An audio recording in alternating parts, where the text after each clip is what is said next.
தமிழ் உள்ளங்கள் அனைவருக்கும் இணைய வணக்கம். இது உங்கள் Tamil store channel. Tamil Nadu medical செலெக்ஷனில் ரவுண்ட் 1 கவுன்சிலிங் நடந்து முடிஞ்சு இப்போ அட்மிஷனுக்குரிய ப்ராசஸ் ஸ்டார்ட் ஆகுது.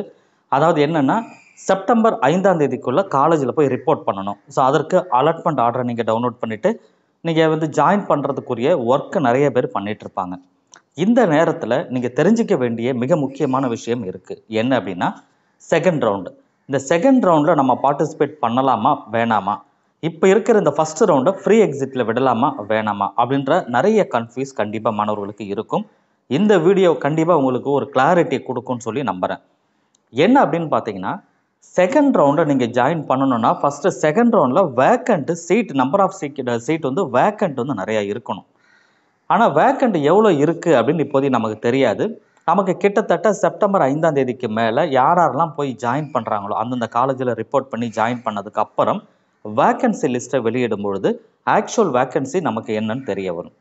இப்போதைக்கு தமிழ்நாட்டை பொறுத்த வரைக்கும் 36 கவர்மெண்ட் மெடிக்கல் காலேஜ், ஒரு semi government medical college, 22 private medical college, 3 private university அப்படின்னு சொல்லி இருக்குது.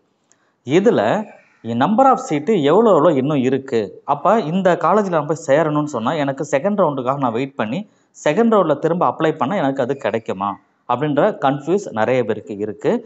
ஸோ என்ன அப்படின்னா, கரண்ட் சுச்சுவேஷன் இப்போ இருக்கிற சுச்சுவேஷன் படி 36 கவர்மெண்ட் மெடிக்கல் காலேஜிலும் there is no seat in vacancy. There is no seat, எதுவுமே கிடையாது. அப்போ ஜீரோ வேக்கன்சி. 36 கவர்மெண்ட் காலேஜ்லையுமே ஜீரோ வேக்கன்சி. அதே போல் ப்ரைவேட் காலேஜ் அப்படின்னு சொல்லி பார்த்தாலுமே ஜீரோ வேக்கன்சி. இப்போதைக்கு ஜீரோ தான், எல்லாமே ஃபில்ட் ஆயிடுச்சு. எல்லா சீட்டுமே ஃபில்ட் ஆச்சு கிட்டத்தட்ட. சார் நம்ம நம்பரில் சொல்லணும்னா, கவர்மெண்ட் காலேஜில் ஒரு 3800க்கும் மேற்பட்ட சீட் இருக்கும். ஸோ அது அந்த 36 கவர்மெண்ட் மெடிக்கல் காலேஜில் ஒரு 3800 சீட்டு ஓவராலாக கனெக்ட் பண்ணினா கவர்மெண்ட் சீட் அப்படின்னு பார்க்கும்போது கவர்மெண்ட் காலேஜில் இருக்கிற சீட்டு, ப்ரைவேட் காலேஜில் இருக்கிற கவர்மெண்ட் சீட்டுன்னு பார்க்கும்போது கிட்டத்தட்ட 5050 சீட்டுக்கு மேலே வரும். ஸோ இது எல்லாமே ஃபில்டு, எதுவுமே வேக்கண்ட் கிடையாது, எல்லாமே ஜீரோ. அப்படின்னா செகண்ட் ரவுண்டுக்கு நம்ம அப்ளை பண்ணுறது வேஸ்ட்டு தானே அப்படின்னு சொல்லி நமக்கு ஒரு சந்தேகம், ஒரு டவுட் கண்டிப்பாக வரும். பெரும்பாலுமே ஒவ்வொரு வருஷமும் நடக்கிறது என்ன அப்படின்னா, ஃபஸ்ட்டு ரவுண்டில் மேக்ஸிமம் சீட் ஃபில் ஆகிடும். 95-99% சீட் ஃபில். இந்த இடத்துல நான் சொல்கிறது 100% ஃபில் ஆன மாதிரி தான் இருக்குது. ஜீரோ வேக்கண்ட் அப்படின்னு சொல்லும்பொழுது அப்போ ரவுண்ட் 1ல் எப்படி சீட்டு நமக்கு கிடைக்கும் அப்படின்ற ஒரு கேள்வி கண்டிப்பாக வரும். இதில் எப்படி நமக்கு சீட்டு வேக்கண்ட் ஆகுது அப்படின்னு நம்ம தெரிஞ்சுக்கிட்டோன்னா இது அப்ளை பண்ணலாமா வேணாமான்றது நமக்கு தெரியும். எப்படி நமக்கு வேக்கண்ட் ஆகும் அப்படின்னா, ஃபஸ்ட்டு ரவுண்டில் இருக்கிற மாணவர்கள் சில பேர் ஃப்ரீ எக்ஸிட்டில் விடுறதுக்கு உண்டான வாய்ப்புகள் வரும். ஏன்னா அவங்களுக்கு நினச்ச காலேஜ் கிடைக்கல அப்படின்ற சூழ்நிலை இருக்கும் பொழுது, நான் செகண்ட் ரவுண்டில் பார்ட்டிசிபேட் பண்ணுறேன், அப்கிரேடேஷன் பண்ணுறேன், செகண்ட் ரவுண்டில் ரீஅலாட்மெண்ட் போகிறேன். அப்படி போகும்போது இதை நான் இங்கே இருந்து இந்த ஃபஸ்ட் ரவுண்டில் சீட்டை விட்டுட்டு நான் அங்கே போகும்பொழுது இந்த இடத்துல ஒரு வேக்கண்ட் அப்படின்றது கிரியேட் ஆகும். ஒன்று. ஆனால் அவங்க அப்படி போகிறாங்கன்னு சொன்னால் அங்கே சீட்டு இருந்தால் தான் இவங்க போவாங்க. ஃபஸ்ட்டு செகண்ட் ரவுண்டில் சீட்டு இருந்தால் மட்டும்தான் இவங்க போவாங்க. அது நம்ம எதை வச்சு டிசைட் பண்ணுறதுனா சீட் வேக்கன்சி வச்சு டிசைட் பண்ணுவாங்க.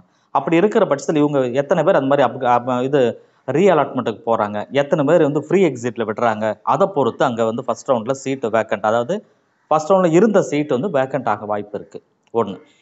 இன்னொன்று பார்த்தீங்கன்னா, இதெல்லாம் நடப்பதற்குண்டான சாத்தியக்கூறுகள் மிக மிக குறைவு, மிக மிக குறைவு. அதுதான் நான் சொல்ல வரேன். அப்போ இது ஒன்று நடக்கலாம். அல்லது ஆல் இண்டியா கோட்டாக்கு இதில் ஃபஸ்ட்டு ரவுண்டில் சீட்டு கிடைத்த மாணவர்கள் எத்தனை பேர் ஆல் இண்டியா கோட்டாக்கு மூவ் ஆகிறாங்க நமக்கு தெரியாது. ஸோ ஆல் இண்டியா கோட்டாக்கு மூவ் ஆகிட்டு ஆல் இண்டியா கோட்டா மூலமாக சீட்டு எடுத்துட்டாங்கன்னா கண்டிப்பாக ரியல் வேக்கண்ட் அப்படின்றது திரும்ப உருவாகிடும். அட்லீஸ்ட் லாஸ்ட் இயர்லாம் நடந்தது தான். அப்போ எத்தனை பேர் இதுலேருந்து போகிறாங்கன்னு தெரியாது. அப்படி போனாங்கன்னு தான் நமக்கு சீட் செகண்ட் ரவுண்டுக்கு வரும். ஒன்று. இப்போதைக்கு ரியலாக எந்த இடத்துல வேக்கண்ட் அதிகமாக இருக்குது, உங்களுக்கு எம்பிபிஎஸ்சில் சீட்டு கிடையாது, பிடிஎஸ்சில் சீட்டு கிடையாது, கவர்மெண்ட் காலேஜில் ப்ரைவேட் காலேஜ்லையுமே எம்பிபிஎஸ் பிடிஎஸ்சில் சீட்டு கிடையாது.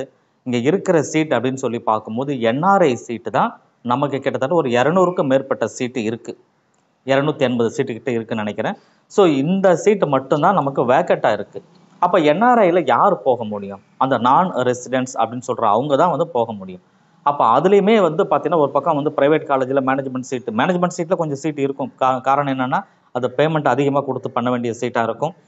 எல்லாராலையும் அந்த பேமெண்ட்டை கட்ட முடியாது. அதில் சீட்டு வேக்கண்ட்டாக இருக்கும் கண்டிப்பாக. என்ஆர்ஐன்னு கிட்டத்தட்ட அந்த மாதிரி தான் சீட் வேக்கண்ட்டாக இருக்குது. ரீசன் இதுவும் ஒன்று. இதில் என்ஆர்ஐயில் அன்ஃபில்டு சீட் அப்படின்னு சொல்லுது கண்டிப்பாக வரும். ஒவ்வொரு வருஷமும் அன்ஃபில்டு சீட் அப்படின்றது வரும்.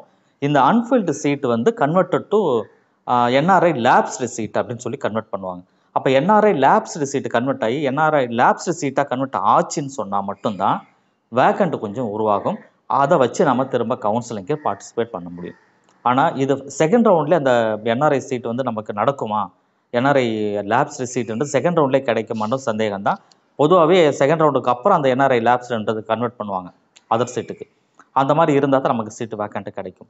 ஸோ என்னை பொறுத்த வரைக்கும் நான் ஃபைனலாக உங்களுக்கு சொல்ல வர ஒரே ஒரு விஷயம் என்ன அப்படின்னா, ஃபஸ்ட்டு ரவுண்டில் உங்களுக்கு ஒரு சீட்டு கிடைச்சிருக்குதுன்னு சொன்னால் பெரும்பாலுமே இப்போதைக்கு இப்போ நாங்கள் டீட்டெயிலும் சொல்லியாச்சு, எதுலேயுமே சீட்டு கிடையாது செகண்ட் ரவுண்டுக்கு, எல்லாமே ஃபில் ஆகிடுச்சின்னு சொல்லிட்டேன். அப்படின்னா நீங்கள் என்ன செய்யணும், ஃபஸ்ட்டு ரவுண்டில் you should join, compulsory you must join அப்படின்னு சொல்லி இருக்கும். கண்டிப்பாக நீங்கள் ஜாயின் பண்ணி தான் தீரணும். அப்படி ஜாயின் பண்ணுறது தான் நல்லதுன்னு கூட சொல்லுவேன். செகண்ட் ரவுண்டுக்காக வெயிட் பண்ணி செகண்ட் ரவுண்டில் சீட்டு இல்லாமல் போச்சு அப்படின்னா நம்மளால் வந்து ஃபஸ்ட் ரவுண்டில் இருக்கிறதையும் விட்டுட்டு செகண்ட் ரவுண்ட்லேயும் சீட்டு கிடைக்கலன்னா ரொம்ப கஷ்டமாயிடும். அதனால தான் பெரும்பாலுமே ஃபஸ்ட் ரவுண்டில் உங்களுக்கு ஒரு சீட்டு கிடைக்குதுன்னா மேக்ஸிமம் நீங்கள் வந்து ஜாயின் பண்ணுறது தான் ரொம்பவே நல்லது. பட் இது வந்து என்ன அப்படின்னா, எந்தெந்த வகையில் சீட்டு வேக்கண்ட் ஆகுன்றதை பொறுத்து தான். அது வேக்கண்ட்டை பார்த்துட்டு உங்களோட முடிவை நீங்கள் வச்சுக்கோங்க. இப்போதைக்கு ஜாயின் பண்ணுறதுக்குரிய ஒர்க்கை பாருங்கள். நீங்கள் ஜாயின் பண்ணதுக்கப்புறம் நீங்கள் அதுலேருந்து வெளியே வரலாம், தவறில்ல. சீட்டு இங்கே வேக்கண்ட் இருக்கிற பட்சத்தில் ரைட்டுங்களா. அது நம்ம ஏற்கனவே வழிகள்லாம் சொல்லியிருக்கிறோம். ஸோ அதனால் இப்போதைக்கு எந்த இஷ்யூவும் கிடையாது. ஜாயின் பண்ணுறது மட்டும் நீங்கள் இருந்தால் அதை சரியாக கரெக்டாக செய்யுங்க அப்படின்னு சொல்லி தான் நான் உங்களை கேட்டுக்கிறேன். தேங்க்யூ ஃபார் வாட்சிங். வீடியோ உங்களுக்கு ஹெல்ப்ஃபுல்லாக இருந்தால் வீடியோக்கு லைக் கொடுத்துருங்க. உங்கள் ஃப்ரெண்ட்ஸுக்கு தவறாமல் இந்த வீடியோவை ஷேர் பண்ணிக்கோங்க. தேங்க்யூ.